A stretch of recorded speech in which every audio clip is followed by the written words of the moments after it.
गोरी तेरा गांव बड़ा प्यारा, मैं तो गया मारा, पळू पळू रे नुसता पळू पळू रे.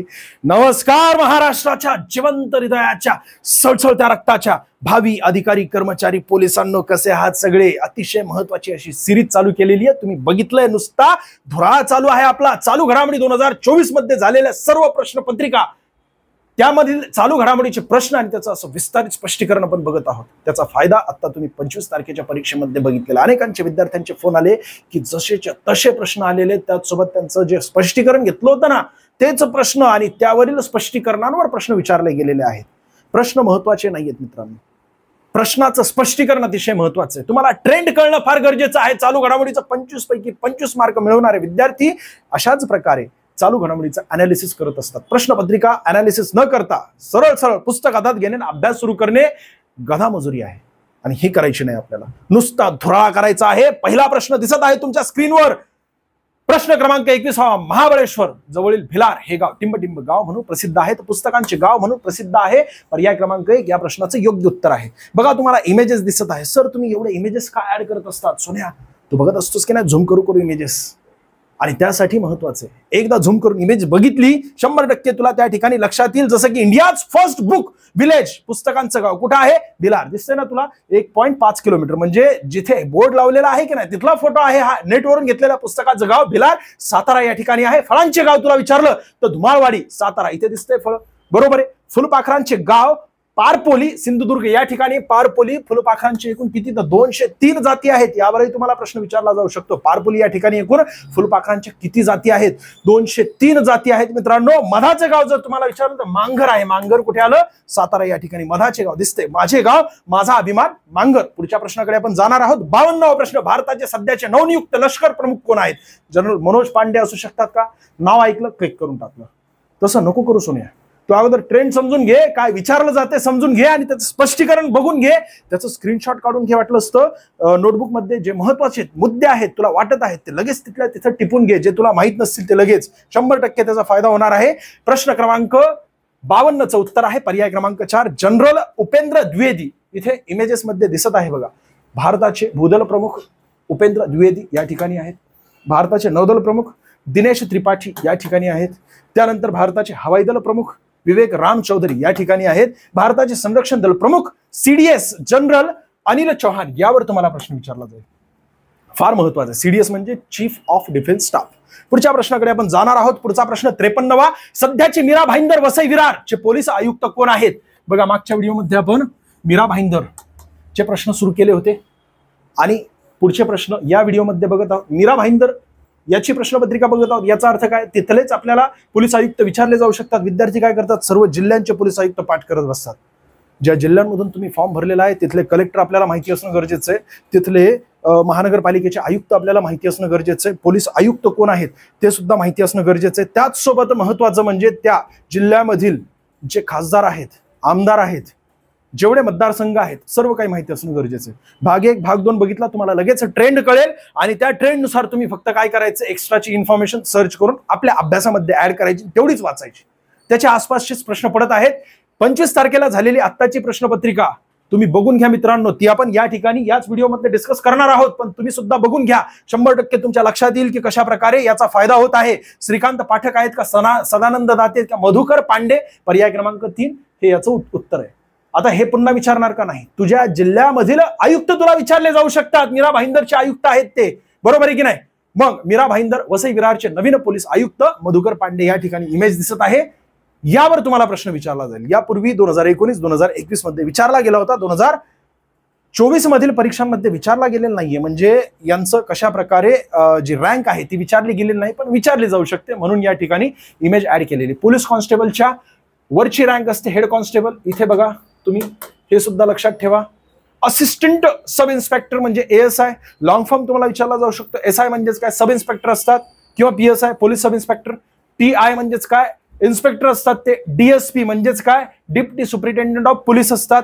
एएसपीचा लॉंग फॉर्म विचारला गेला होता यापूर्वी परीक्षेमध्ये, तर ऍडिशनल सुप्रिटेंडेंट ऑफ पोलीस असतात. एसपी म्हणजे सुप्रिटेंडेंट ऑफ पोलीस. एसएसपी म्हणजे senior superintendent of police. DIG deputy inspector general of police.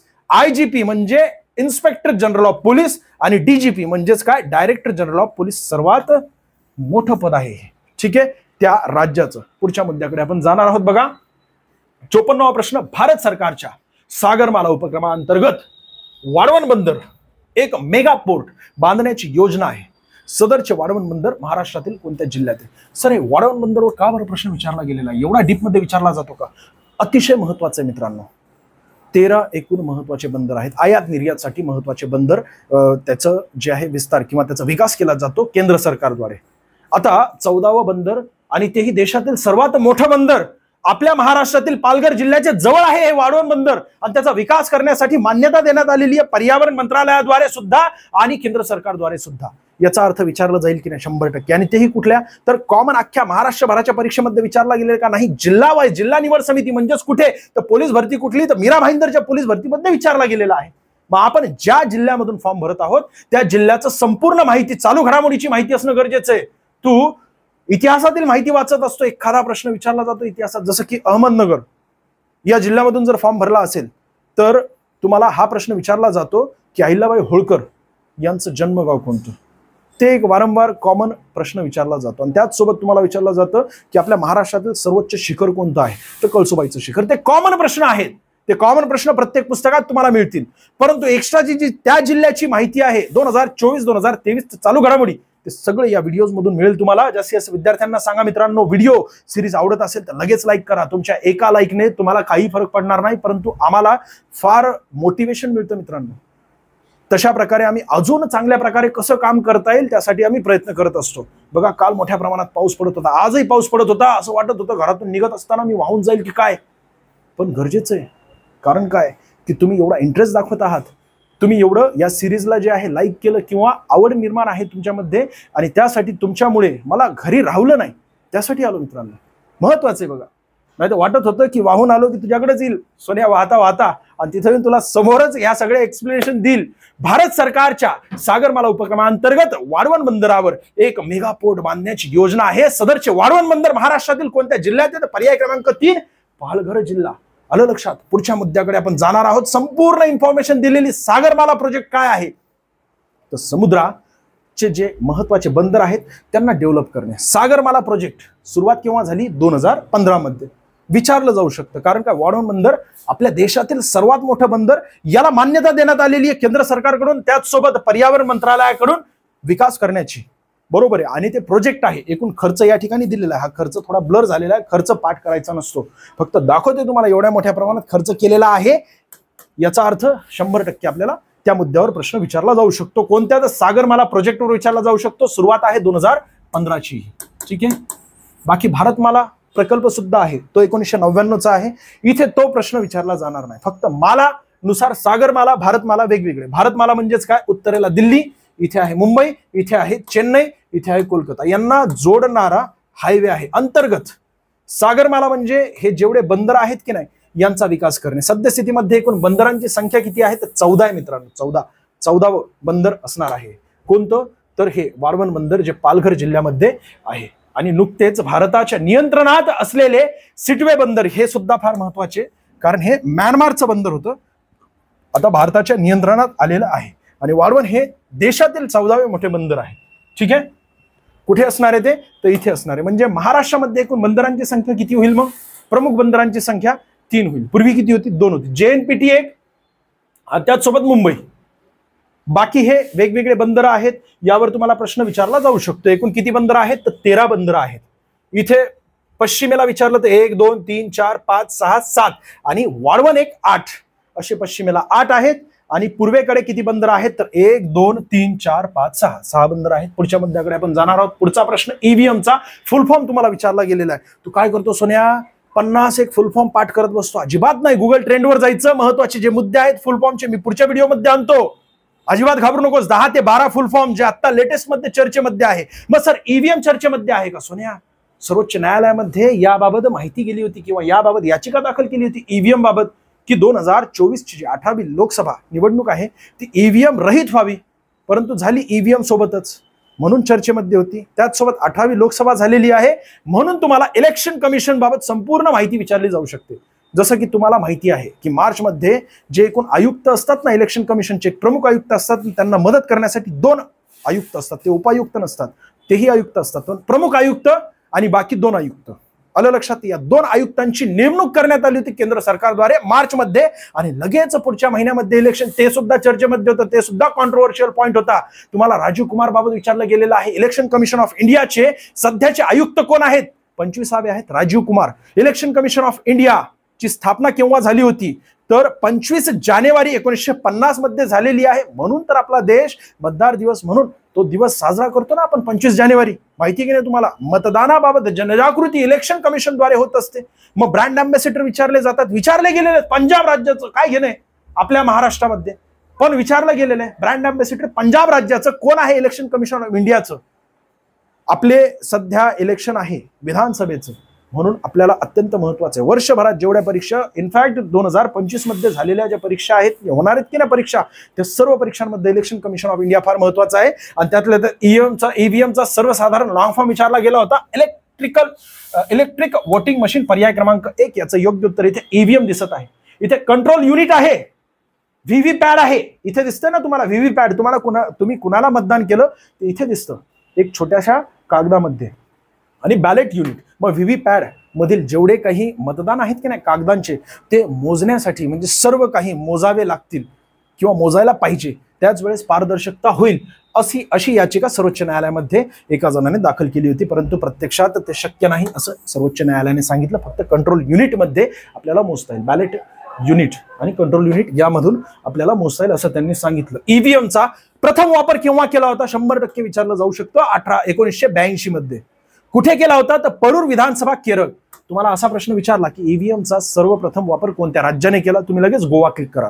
कारण काय तुम्ही वाचले 1999 मध्ये गोवा राज्य विधानसभा सर्व सदस्यांसाठी जी इलेक्शन झालं होतं ना 1999चं, तर गोवा राज्याने ईव्हीएमचा वापर पहिल्यांदा केला होता. परंतु सर्व विधानसभा सीटसाठी, एका विधानसभा सीटसाठी, तीही कुठली तर परूर विधानसभा, केरळने घेतलेला आहे सर्वात पहिल्यांदा वापर. विसरायचं नाहीये मित्रांनो. चुकू शकतात तिथे, आपला हक्काचा मार्ग असतो, तो आपण अभ्यास केलेला असतो, पण एक सिली मिस्टेक किंवा वाचलेलं नसतं, थोडंसं दुर्लक्ष झालेलं असतं, चुकू शकतो.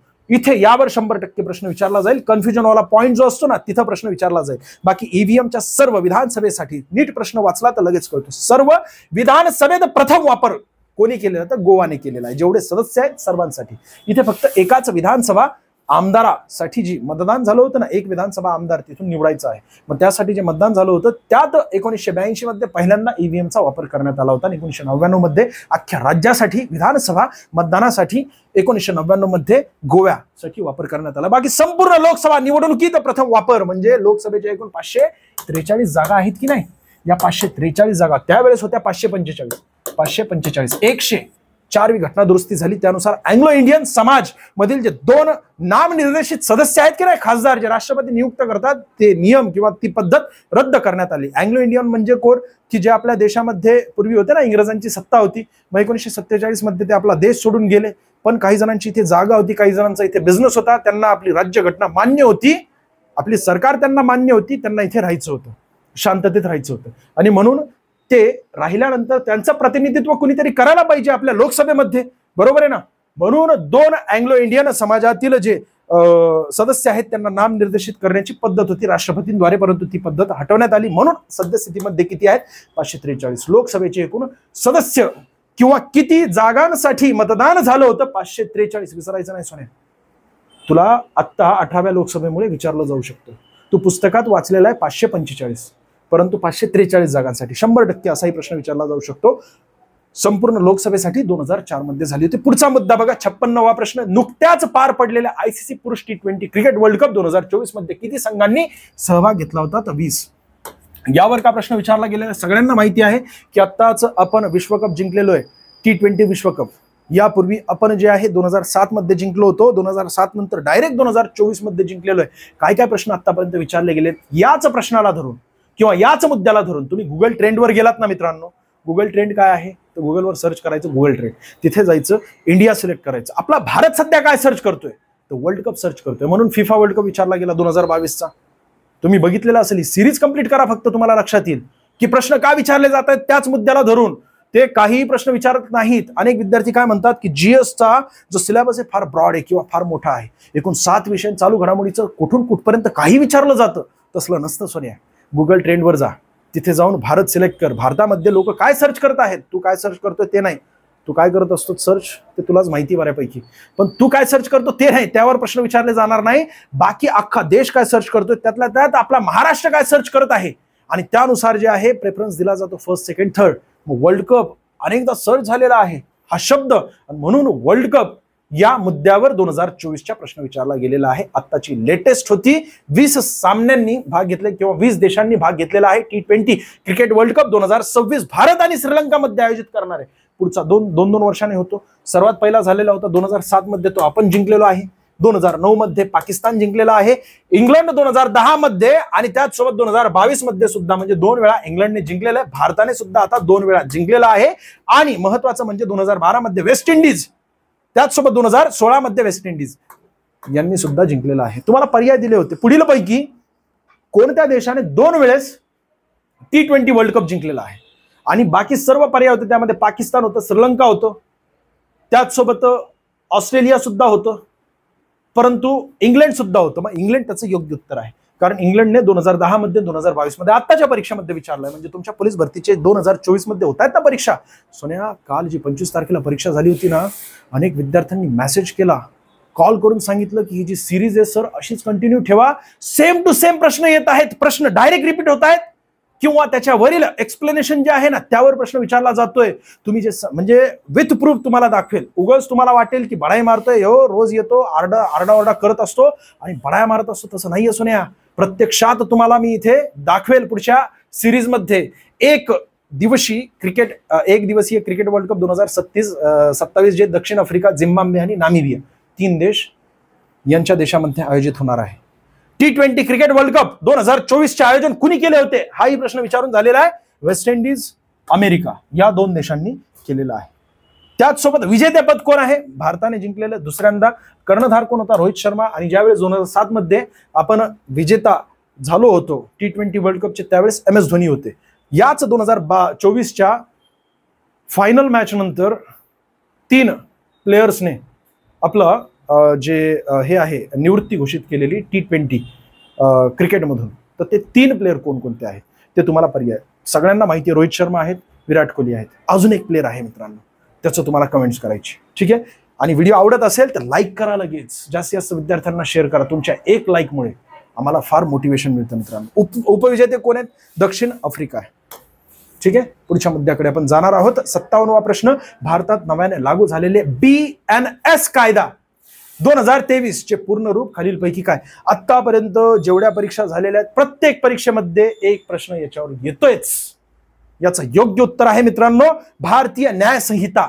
ठीक आहे. भारतीय दंड संहितेच्या जागेवर, म्हणजे IPC 1860 ची होती, आता 2023 आहे. सर 2024 मध्ये लागू झाली नाही सोनिया, 2023 मध्ये मान्यता मिळाली. राष्ट्रपतींनी 25 डिसेंबर 2023 मध्ये सही केली. याचा अर्थ काय, लागू केव्हापासून झालेले 1 जुलै 2024 पासून, परंतु 2023 मध्येच मान्यता मिळालेली आहे. याचा अर्थ त्या कायद्याला 2023 असं म्हटलं जाईल. सुधारणा 2023 ची. IPC म्हणजे भारतीय दंड संहितेच्या जागेवर आता भारतीय न्याय संहिता कायदा लागू करण्यात आलेला आहे. नवीन फौजदारी कायदे 1 जुलै 2024 पासून लागू होणार आहेत. मग 1 जुलै चर्चेमध्ये होता म्हणून तुला GST बाबत विचारलं गेलं.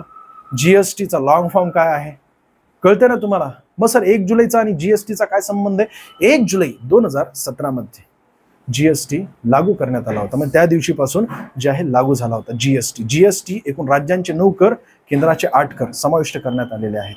मग किती झाले, 17 अप्रत्यक्ष कर जे आहेत की नाही त्यांना सगळ्यांना GST मध्ये समाविष्ट करण्यात आलेलं आहे. सर्वात मोठा अप्रत्यक्ष कर कोणता, तर GSTच आहे. सोन्या, तू म्हणशील की GST अप्रत्यक्ष कर म्हणजे काय, असा प्रश्न तुमच्या मनामध्ये आला असेल. सोन्या, ज्यावेळेस तू पानटपरीवर जातोस तिथे फक्त इशारा करतोस, इशारा केल्याबरोबर त्या ठिकाणी पानटपरीवर लगेच काढून देतो, मग तू मिक्स करतो. आणि त्याच वेळेस जर तू पॉज केला आणि वाचलं त्याच्यावर, तर GST किती, 18%, 28%, त्यावर 18% असेल. कारण जेवढे जे व्यसनी किंवा जे याचे पदार्थ असतात ना त्यावर सगळ्यांवर 18% आहे. बाकी त्यापेक्षा जास्त 28% आहे. GSTचे स्लॅब विचारले तुम्हाला, ते एकूण 5 स्लॅब आहेत. ठीक आहे, मग ते 28% 18% तू देत असतोस, तुलाही कळत नाही. तुला फक्त काय करायचं असतं, कारण त्यामध्ये केसर जुबा केसरी असते. तू अजय देवगणला बघितलेलं आहे, अनेक हिरो त्यामध्ये आलेले आहेत, बरोबर आहे की नाही. आपल्याला त्या ठिकाणी जायचं नाही. इथे महत्वाचं काय, 1 जुलै 2024 पासून लागू झालेला आहे जुने कायदे कोणते, तर भारतीय दंड संहिता. त्याचा नवीन नाव काय आहे, भारतीय न्याय संहिता. जोड्या नावामध्ये विचारला गेलेला याच सिरीजमध्ये तुमच्या परीक्षेमध्ये. यावर भारतीय फौजदारी प्रक्रिया संहिता, त्याला नाव दिलेलं आहे भारतीय नागरी सुरक्षा संहिता. भारतीय साक्षी पुरावा कायदा, त्याला नाव आता नवीन काय झालेलं आहे, भारतीय साक्ष अधिनियम. याच व्हिडिओमध्ये आपण बघणार आहोत. पुढे यावर प्रश्न विचारला गेलेला, नेमके कोणकोणते कलम आहेत आणि त्यामध्ये कशा प्रकारे दुरुस्ती करण्यात आलेली आहे, म्हणजे त्या कलमांना बदल कसा करण्यात आलेला आहे. बाकी भारतीय दंड संहिता 1860चा आहे, भारतीय फौजदारी प्रक्रिया संहिता 1898चा आहे, भारतीय साक्षी पुरावा कायदा 1872चा आहे. ठीक आहे. केंद्र शासनाने घोषणा केव्हा केली होती, 24 फेब्रुवारी 2024ला. नाही विचारणार याच्यावर, अजिबात नाही. अंमलबजावणीवर विचारले गेलेलं आहे. आतापर्यंत 3 ते 4 वेळा वेगवेगळ्या परीक्षांमध्ये, म्हणजे वेगवेगळ्या प्रश्नपत्रिकांमध्ये मी बघितलेलं आहे. त्याचसोबत लोकसभेत मंजूर केव्हा झालं होतं, 20 डिसेंबर 2023ला. तुम्हाला विचारला काय गेलेलं, राष्ट्रपतींनी केव्हा मंजुरी दिली होती, ते 25 तारीख नाही दिलेली, फक्त तुम्हाला पर्याय दिलं होतं डिसेंबर 2023, नोव्हेंबर 2023, जानेवारी 2024 की जुलै 2024. अजून जुलै यायचं होता सोने. बघ ना, पर्याय क्रमांक या ठिकाणी राष्ट्रपतींनी मंजुरी दिलेली डिसेंबर 2023, पर्याय क्रमांक 1 त्या प्रश्नाचं योग्य उत्तर होतं. बाकी इथे इमेज बघा, इमेजेसच्या माध्यमातून तुमचा अभ्यास होतो. पालघर पोलीस भरती बघणार आहोत आता आपण. मीरा भाईंदर पोलीस भरतीच्या प्रश्नपत्रिकामध्ये काय काय प्रश्न विचारले होते बऱ्यापैकी बघितलेला आहे. आता पुढचा जो प्रश्नपत्रिका ती पालघर 58 प्रश्न, कोविड-19 महामारीमुळे परदेशात अडकलेल्या भारतीय नागरिकांना परत आणण्यासाठी खालीलपैकी कोणते अभियान राबवण्यात आले होते. एक महत्त्वाचं सांगतो मित्रांनो, तुम्ही एमपीएससी कंबाईन आणि ग्रुप सी, विशेषतः ग्रुप सीचे जे होते ना, एमपीएससीच्या ग्रुप सी च्या ज्या परीक्षा आहेत, प्रश्नपत्रिका आहेत, मागील 2 ते 3 वर्षांच्या फक्त प्रश्नपत्रिकातील चालू घडामोडी समोर ठेवा आणि त्या चालू घडामोडीचा अभ्यास करा नीट, तुम्हाला लक्षात येईल. हे 2 वर्षापूर्वीचा प्रश्न आहे. एमपीएससी कंबाईन ग्रुप सी मधील प्रश्न 100% असतोच. पोलीस भरती किंवा सरळ सेवा भरतीच्या प्रश्नपत्रिकांमध्ये ते घेतात आणि ते 2-2, 3-3 वर्षाचे असतात. तुम्हाला वाटेल की 2 किंवा 3 वर्ष जुना प्रश्न विचारला जातोय का, नाही सोन्या, कॉपी केलेला आहे, सेम टू सेम, पर्याय सुद्धा बदलले नाहीत. तेच आहेत पर्याय. अरे साधं एक टिंब सुद्धा बदललं गेलेलं नाहीये, सेम तेच आहे. म्हणजे वाक्यरचना सुद्धा बदलली नाहीये. तिथूनच उचलला गेलेला आहे. कोविड-19 महामारीमुळे परदेशात अडकलेल्या भारतीय नागरिकांना परत आणण्यासाठी खालीलपैकी कोणते अभियान राबवण्यात आले होते. तर ऑपरेशन आहट कावेरी आहे का, नाही. ऑपरेशन कावेरी आहे का, ऑपरेशन सद्भावना आहे का, आणि ऑपरेशन वंदे भारत. याचं योग्य उत्तर पर्याय क्रमांक 4. ज्यावेळेस आपण वंदे भारत सर्च करतो, सर्च करत जा, एखादा मुद्दा वाचला की गुगलवर सर्च करायचं, इमेज दिसते ही, बरोबर. या इमेजवरून एक गोष्ट कळते की कोविड-19च्या महामारीमुळे परदेशात अडकलेले जे शिक्षणासाठी, काही कामासाठी किंवा आरोग्यासाठी किंवा उपचारासाठी ते परदेशात गेलेले होते, त्यांना आपल्या देशामध्ये परत यायचं होतं. त्याच वेळेस लॉकडाऊन लागलं होतं. त्यांना परत आणण्यासाठी महत्वाचं ऑपरेशन वंदे भारत हे अभियान राबवण्यात आलं होतं. मग बाकीचे तुम्हाला ऑपरेशन्स विचारले जातात. ऑपरेशन कावेरी सुदानमध्ये अडकलेल्या भारतीय नागरिकांना बाहेर काढण्यासाठी होतं. ऑपरेशन करुणा म्यानमार मधील मोर्चा चक्रीवादळाचे, मोर्चा चक्रीवादळ चर्चेमध्ये होतं बरं का आत्ताचं. मोर्चा चक्रीवादळ, चक्रीवादळांना नाव दिलं जातं. तर हे मोर्चा चक्रीवादळ कोणाचं होतं, म्यानमारचं होतं. म्यानमारमध्ये मोर्चा चक्रीवादळात अडकलेल्या, प्रभावित झालेल्या मदत करण्यासाठी त्यांना हे अभियान कुठलं तर ऑपरेशन करुणा होतं. मग इथं वेगवेगळे वर्षानुसार दिले गेलेले आहेत जे अतिशय गाजले होते, ज्यावर एमपीएससीने आता प्रश्न विचारले गेलेले आहेत. याच्या पलीकडे म्हणजे हे व्हिडिओ बघितला, स्क्रीनशॉट मारून ठेवा, एवढंच वाचा, 100% यावर प्रश्न येईल. ऑपरेशन काल्म डाऊन 2016चे जम्मू काश्मीर, तिथे अशांतता झाली होती आणि त्यासाठी ऑपरेशन मिलिटरी कडून राबवण्यात आलं होतं, भूदलाकडून. मग त्यानंतर ऑपरेशन रँडोरी बेहाक हे सुद्धा जम्मू काश्मीर मधीलच आहे. ऑपरेशन देवी शक्ती हे पंजाब, हरियाणा आणि अफगाणिस्तान, म्हणजे पंजाब, हरियाणा, अफगाणिस्तान, म्हणजे पंजाब आणि हरियाणा मधील अनेक लोक अफगाणिस्तानमध्ये अडकली होती. ज्यावेळेस 2021 मध्ये तिथं अफगाणिस्तानची सरकार बदलली होती ना, बरोबर आहे. उत्तरेकडे अफगाणिस्तान आहे, 74 किलोमीटर आपल्या महाराष्ट्राला भारताला सीमा लाभलेली आहे. उत्तरेकडील अफगाणिस्तान, जिथून काबूल नदी येते, आपल्या सिंधू नदीला मिळते, तेच अफगाणिस्तान, तिथली सरकार बदलली होती आणि तालिबान शासन लागू झालं होतं त्या ठिकाणी. आणि म्हणून तिथे भारतीय जे अडकले होते त्यांना आपल्या भारतामध्ये आणण्यासाठी देवी शक्ती हे अभियान राबवण्यात आलं होतं. ऑपरेशन गंगा अतिशय महत्वाचे, आत्ताचे हे महत्वाचे आहे. तुम्ही ते ऍडव्हर्टाईज ऐकलेली असेल ती, की वॉर रुकवा दिन पापा, ते शब्द ऐकलेला आहे ना, किती गाजला होता गुगल ट्रेंडवर. त्यावरूनही विचारलं जाऊ शकतं. ऑपरेशन गंगा म्हणजे युक्रेन आणि रशिया यांच्यामध्ये युद्ध होतं, त्यासाठी नाटो म्हणजे नॉर्थ अटलांटिक ट्रेटी ऑर्गनायझेशन 1930 मध्ये स्थापित झालेलं 30 सदस्य नाटो अतिशय महत्वाचं. त्यावर लॉंग फॉर्म विचारला जाऊ शकतो तुम्हाला. आणि त्या नाटो बाबत हे युद्ध चालू होतं, म्हणजे तो मुद्दा फार गाजला होता नाटोचा. ठीक आहे, नाटोचे सदस्य यांनी युक्रेनला मदत केली होती. रशियाचं म्हणणं काय होतं की नाटोमध्ये आम्ही तुम्हाला प्रवेश करून देणार नाही. ठीक आहे, परंतु ते स्वतंत्र देश आहे, रशिया सुद्धा स्वतंत्र देश आहे, निर्णय ज्यांचा त्यांचा असतो. ठीक आहे, युक्रेन आणि रशिया यांच्या युद्धामध्ये अडकलेले जे युक्रेनमध्ये आपले भारतीय विद्यार्थी होते ना, मोठ्या प्रमाणात मेडिकल किंवा MBBS करण्यासाठी तिथे जात असतात भारतीय विद्यार्थी, आणि त्यासाठी त्यांच्यासाठी आपल्या भारतामध्ये त्यांना आणण्यासाठी ऑपरेशन गंगा हे अभियान राबवलं होतं. पुढचा प्रश्न आहे 59वा. महाराष्ट्रातील संकटग्रस्त महिलांना तातडीने आवश्यक माहिती व सहाय्य मिळवण्यासाठी खालीलपैकी कोणती टोल फ्री हेल्पलाईन सुरू करण्यात आली? अरे आत्ताचा आहे हा 2024चा 181. सोन्या किती 181? तुझ्यासाठी नाही हा, अरे मुख्यमंत्र्यांची लाडकी बहीण जी आहे की नाही त्यांच्यासाठीच आहे, तुझी बहीणच आहे ती 181.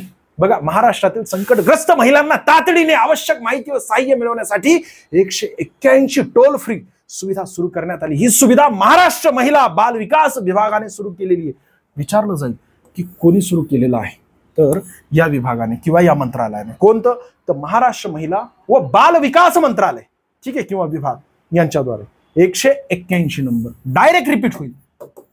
डायरेक्ट हाच प्रश्न पुन्हा रिपीट होऊ शकतो, चर्चेमध्ये आहे. व्योममित्र खालीलपैकी काय आहे? सोन्या MPSC ग्रुप C कंबाईन विचारलंय हे. विचारून घे तुझ्या मित्रांना जे MPSCचा अभ्यास करत आहेत की नाही. हा प्रश्न दाखव.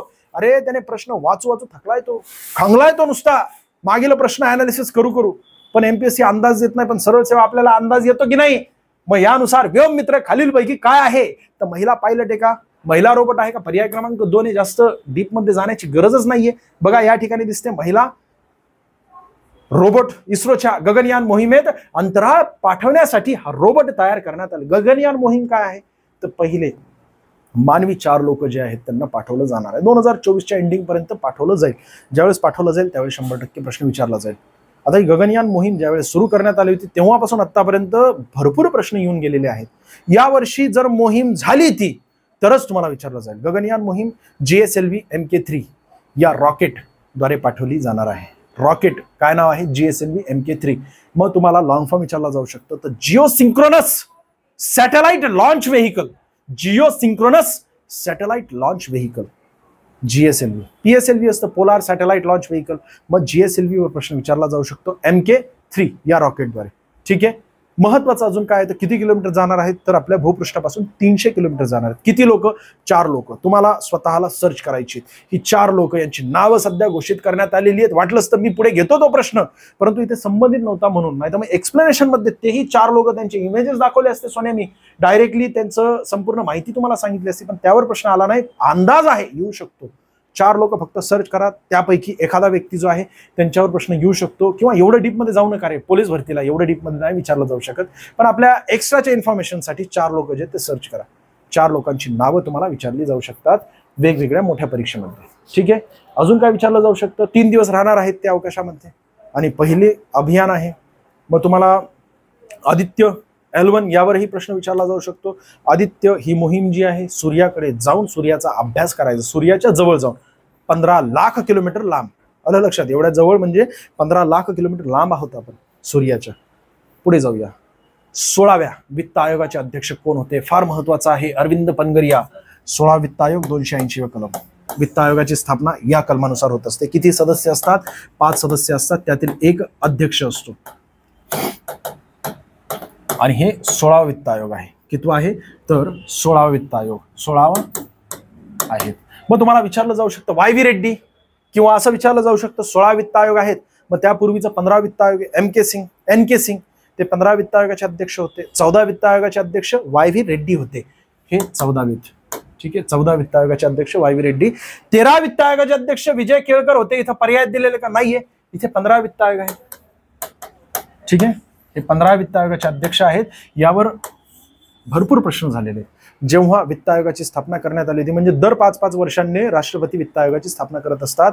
एकूण जेवढी आवक आहे की नाही, टॅक्सद्वारे म्हणा किंवा परकीय मदतीद्वारे केंद्र सरकारची, या सर्व आवकीपैकी वेगवेगळ्या राज्यांना किती टक्के वाटा द्यायला पाहिजे याबाबत शिफारस देणारी जी संस्था असते तिला वित्त आयोग असं म्हटलं जातं. वित्त आयोग केंद्रीय म्हटलं तर 280 कलम आहे, राज्य म्हटलं तर 243 आय म्हणजेच काय इन्कम. यावरून सर्वात मोठं कलम कोणतं राज्य घटनेचं तर 243 हवं. यावरही प्रश्न विचारून झालेला पोलीस भरतीला किंवा सरळ सेवा भरतीला. मग 243 मधील आय कसं लक्षात ठेवायचं तर इन्कम वरून लक्षात ठेवायचं. राज्य वित्त आयोगासाठी आहे आणि राज्य वित्त आयोगाचे अध्यक्ष जे आहेत ते राज्यपाल नियुक्त करत असतात. या ठिकाणी केंद्रीय वित्त आयोग आत्ताच नियुक्त करण्यात आलेले आहेत. अरविंद पनगरिया आहेत, इथे इमेज दिसेल तुम्हाला त्यांची, बघा हे Arvind Panagariya, appointed chairman of 16th finance commission by central government. By central government म्हणण्यापेक्षा बाय प्रेसिडेंट, ठीक आहे, म्हणजे राष्ट्रपतींद्वारे सध्या नियुक्त करण्यात आलेले आहे. 16व्या वित्त आयोगाचे अध्यक्ष अरविंद पनगरिया आहेत. 16व्या वित्त आयोगाचे सचिव, अरे लय महत्वाचे, इथे दुर्लक्ष करू नको, 100% गॅरंटीने सांगतो, स्क्रीनशॉटच तुला टाकतो मी. इथे मी IMP केलं होतं ना, 100% आगामी परीक्षेमध्ये इथं विचारला जाईल प्रश्न. अरविंद पनगरिया म्हटलं तर ऋत्विक रंजनम पांडे हे सचिव आहेत 16 वित्त आयोगाचे. पाठच कर सोन्या. वित्त आयोगाची स्थापना 280व्या कलमानुसार होते. दर 5 वर्षांनी केंद्र व राज्य यांच्यामध्ये करांची विभागणी करण्यासाठी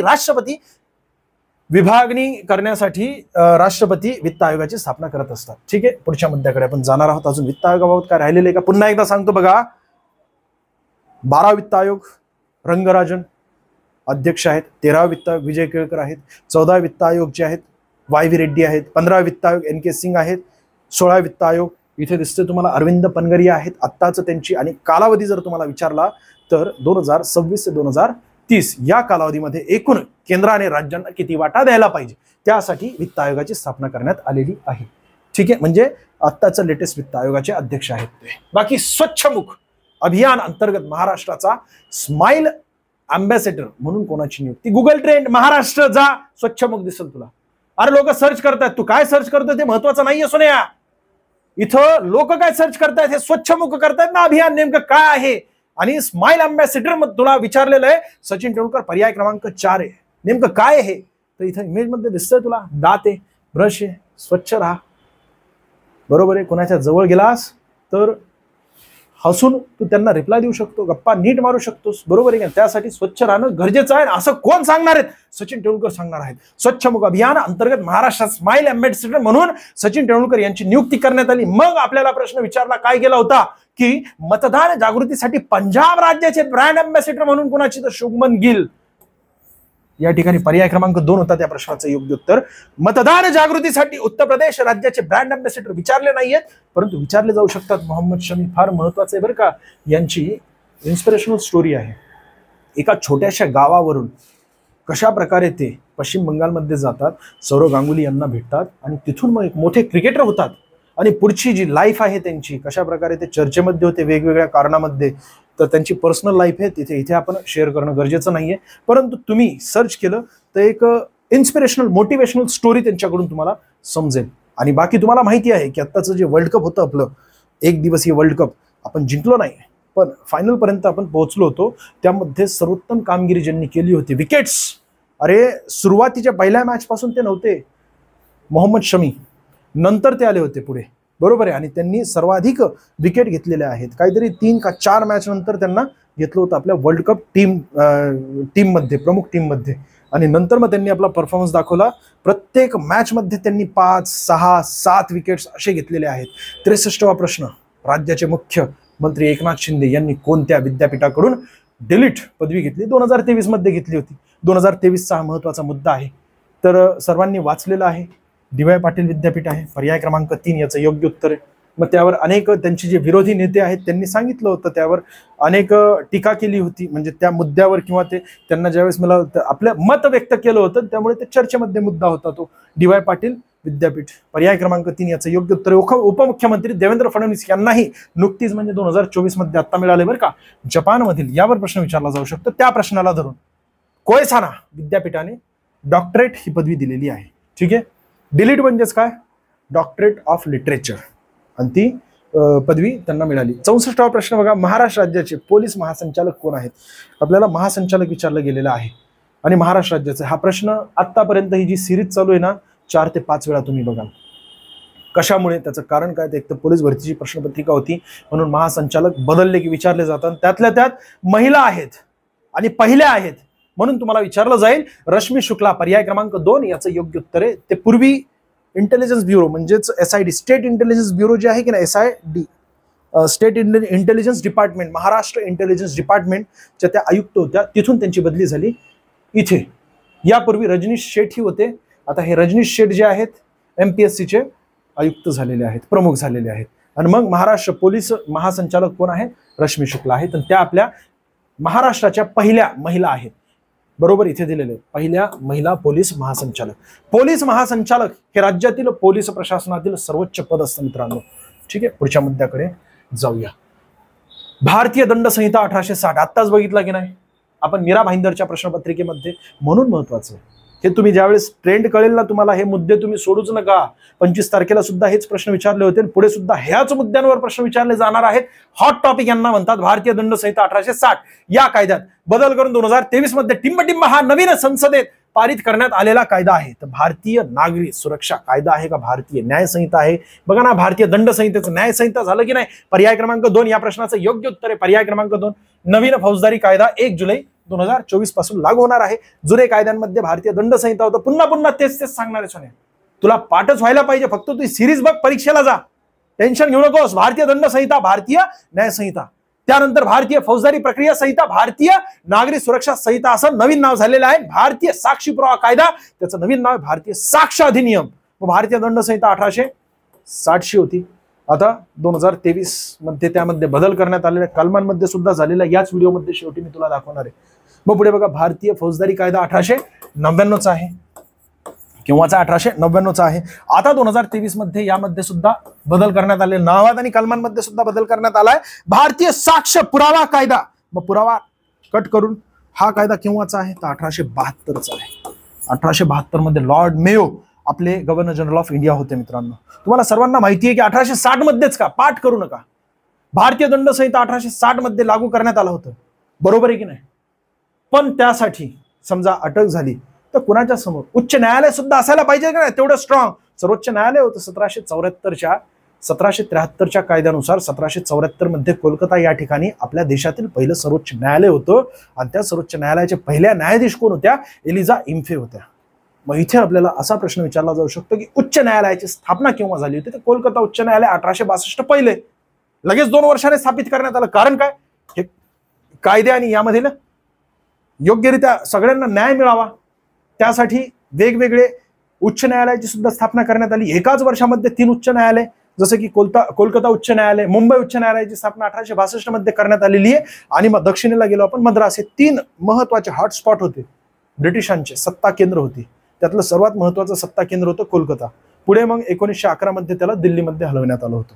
ठीक आहे, ते कारण काय आहे ते गरजेचं नाही. इथे आपण चालू घडामोडी बघत आहोत. पुढच्या मुद्द्याकडे आपण जाणार आहोत. 1866 प्रश्न. भारतातील सुप्रसिद्ध स्टॅच्यू ऑफ युनिटी फार मोठ्या प्रमाणात चर्चेत आहे. म्हणजे चालू घडामोडी म्हणा किंवा जीके म्हणा, प्रश्न येणार म्हणजे येणार. जीके म्हणजे जनरल नॉलेजमध्ये, जनरल नॉलेजला धरून चालू घडामोडीचा प्रश्न विचारला जातो. जसं की स्टॅच्यू ऑफ युनिटीची उंची किती आहे? 182. सर 182च का? त्याचं महत्वाचं कारण म्हणजे गुजरात विधानसभा सदस्य संख्या किती आहे? 182, म्हणून त्याची उंची 182 करण्यात आलेली आहे. मग एकतेचा पुतळा का म्हटलं जातं? स्वातंत्र्य प्राप्त झालं होतं आपल्याला त्यावेळेस. आपल्या देशामध्ये एकूण म्हणजे स्वातंत्र्य मिळवण्यापूर्वी जर विचारात घेतलं तर 562 संस्थाने होती. किती? 562 वजा 10 करा. पाकिस्तानामध्ये गेली, राहिली किती? 552 संस्थांनी. ही स्वतंत्र राहा किंवा भारताच्या राज्यघटनेचा स्वीकार करून भारतामध्ये सामील व्हा, असे 2 पर्याय त्यांच्या समोर ब्रिटिशांनी ठेवले होते. परंतु वल्लभभाई पटेल जे आहेत त्यांच्या प्रयत्नाने हे 552 संस्थाने आपल्या देशामध्ये विलीन झाली. आज आपण अखंड भारत बघतो की नाही, आपला विविधताने नटलेला आपला अखंड भारत. कुणामुळे? तर वल्लभभाई पटेल यांच्यामुळे. आणि म्हणून त्यांना जे आहे एकतेचा चे प्रतीक म्हणून ओळखलं जातं. स्टॅच्यू ऑफ युनिटी, युनिटी म्हणजे एकता. 182 इथे दिसतंय तुम्हाला स्टॅच्यू ऑफ युनिटी. 597 फूट. इथे विचारलं काय आहे तुम्हाला? मीटर मध्ये विचारलं गेलेलं. मग पुढच्या प्रश्नपत्रिकेमध्ये तुम्हाला फूट मध्ये सुद्धा विचारलं जाऊ शकतं. 597 फीट आहे. बाकी स्टॅच्यू ऑफ लिबर्टी फक्त उदाहरणासाठी इथे दिसतंय तुम्हाला किती लहान आहे बघा, 152 फीट आहे. आणि ही किती आहे, 597 फीट उंचीची एकतेचा प्रतीक किंवा एकतेचा पुतळा आहे. सरदार वल्लभभाई पटेल यांच्या स्टॅच्यू ऑफ युनिटी म्हणजेच एकतेचा पुतळा गुजरातमध्ये बांधण्यात आलेला आहे.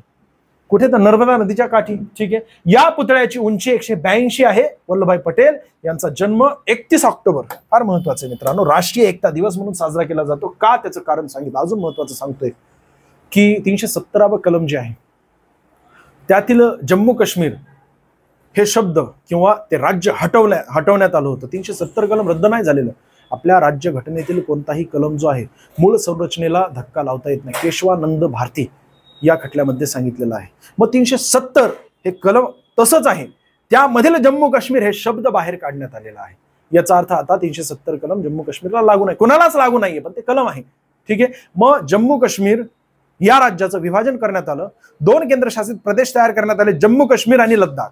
क्षेत्रफळाने सर्वात मोठा जो केंद्रशासित प्रदेश आहे तो लद्दाख आणि जम्मू काश्मीर हे 2 केंद्रशासित प्रदेश तयार करण्यात आले. किती तारखेला, तर 31 ऑक्टोबर 2019 ला. तारीख महत्वाची, तारीख सुद्धा आपल्याला विचारली गेलेली. त्या तारखेला एकूण 9 केंद्रशासित प्रदेश होते. पण सर सध्या 8 केंद्रशासित प्रदेश पुढे येतो ना सोन्या मी. 2022 मध्ये तारीख किती, सॉरी 2020, 26 जानेवारी 2020 ला अंदमान निकोबार दादरा नगर हवेली आणि दीव दमन एकत्रित करण्यात आले. आपल्या महाराष्ट्राच्या उत्तरेलाच आहे की नाही. 1961 पोर्तुगीज त्यांची सत्ता होती त्यावेळेस. त्या ठिकाणी दादरा नगर हवेली, दीव दमन आणि गोवा या 3 क्षेत्रांमध्ये पोर्तुगीजांची सत्ता होती. ठीक आहे. जास्त डीप मध्ये न जाता अजून एक महत्वाचा मुद्दा सांगतो. या मुद्द्याला धरून हाही प्रश्न विचारला जाऊ शकतो की चले जाव आंदोलन कोठून सुरू झालं, किती तारखेला. 2 मिनिटं फक्त महत्वाचे मुद्दे सांगतोय. मला वाटतंय विचारलं जाईल. चले जाव आंदोलन 8 ऑगस्ट 1942 ला घोषणा करण्यात आली होती महात्मा गांधीजी यांच्याद्वारे. गावालिया टँक मैदान. ठीक आहे. कुठे, तर मुंबईमध्ये. ज्या दिवशी घोषणा केली त्याच दिवशी लगेच अटक करण्यात आली गांधीजी आणि त्याचसोबत त्यांच्या पत्नी जे आहेत कस्तुरबा गांधी यांना, आणि पुण्यामध्ये आगा खान पॅलेसमध्ये ठेवण्यात आलं होतं. मग बाकी जे महत्वाचे नेते होते ना, त्यामध्ये आपले सरदार वल्लभभाई पटेल सुद्धा होते. पंडित जवाहरलाल नेहरू आपल्या देशाचे पहिले पंतप्रधान, सर्वात अधिक काळ पंतप्रधान पद भूषवलेले आणि 3 वेळा शपथ घेतलेले पहिले पंतप्रधान. बरोबर आहे की नाही. मग पंडित जवाहरलाल नेहरू, त्याचसोबत आपल्या देशाचे पहिले गृहमंत्री, पहिले उपपंतप्रधान ज्यांना आपण एकतेचं प्रतीक म्हणून ओळखतो ते म्हणजे सरदार वल्लभभाई पटेल. आणि बारडोलीच्या सत्याग्रहामध्ये त्यांना सरदार ही पदवी देण्यात आली होती.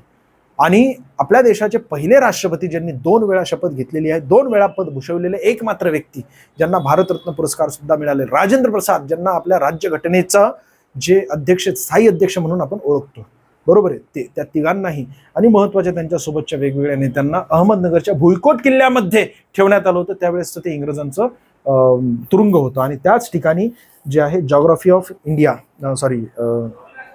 आपल्या discovery of India, geography of India. बघा असं सगळं असतं. कुठेतरी विचार असला ना की काय आहे काय नाही, हे सगळं असं होत असतं. म्हणून सांगतो सोन्या, कॉन्सन्ट्रेशन ठेव. टार्गेट कसं असायला पाहिजे, क्लिअर असायला पाहिजे. आणि ते जे घोड्यांना असं लावलं जातं ना, का, कारण इथं तिथं नजर जायला नाही पाहिजे. तो लायब्ररीमध्ये बसतो ना त्यावेळेस असं ठेवलेलं असतं कंपार्टमेंट. का बरं असतं लायब्ररीमध्ये, कारण आवाज तर येतोय, कोणतरी आलेलं आहे, पण अजिबात तिथं लक्ष जायला नाही पाहिजे. लक्ष कुठं असायला पाहिजे, तुझं फक्त खाली असायला पाहिजे. तिथं जर गेलं ना लक्ष, विषय संपला तुझा सोन्या. भयानक परिस्थिती आहे. मुलांची संख्या आज मोठ्या प्रमाणात आहे, मुलींची संख्या फार कमी झालेली आहे. तुझं काय होणार आहे. मुख्यमंत्री माझी लाडकी बहीण, बघा ना किती लाड चालू आहे. आणि लाड आवश्यक आहे मित्रांनो. ठीक आहे. मुख्यमंत्र्यांच्या माझी बहीण लाडकी बहीण योजना, या योजनेअंतर्गत लाभार्थ्यांना दरमहा किती रकमेचा आर्थिक लाभ मिळणार आहे, तर 1500 रुपये. 100% विचारलं जाईल, वारंवार विचारलं जाईल. जे काही महत्वाचे मुद्दे आहेत ते स्पष्टीकरणाला यालाच धरून विचारले जातील. एकूण वय विचारलं जाऊ शकतं योजनेसाठी. 21 ते 65 वर्ष वयोगटातील महिला पात्र आहेत. या योजनेचा फॉर्म भरण्यासाठी नारी शक्ती दूत ऍप या प्रश्नाला फार महत्वाचं आहे. या ऍपवर तुम्हाला प्रश्न विचारला जाऊ शकतो. बाकी महत्वाचं या ठिकाणी दिलेले फोटो, आधार कार्ड, आदिवास प्रमाणपत्र, म्हणजे ज्या महिला आहेत ज्यांना या योजनेअंतर्गत आपला फॉर्म किंवा लाभार्थी व्हायचं असेल त्यांनी आवश्यक कागदपत्र इथे दिलेली आहेत.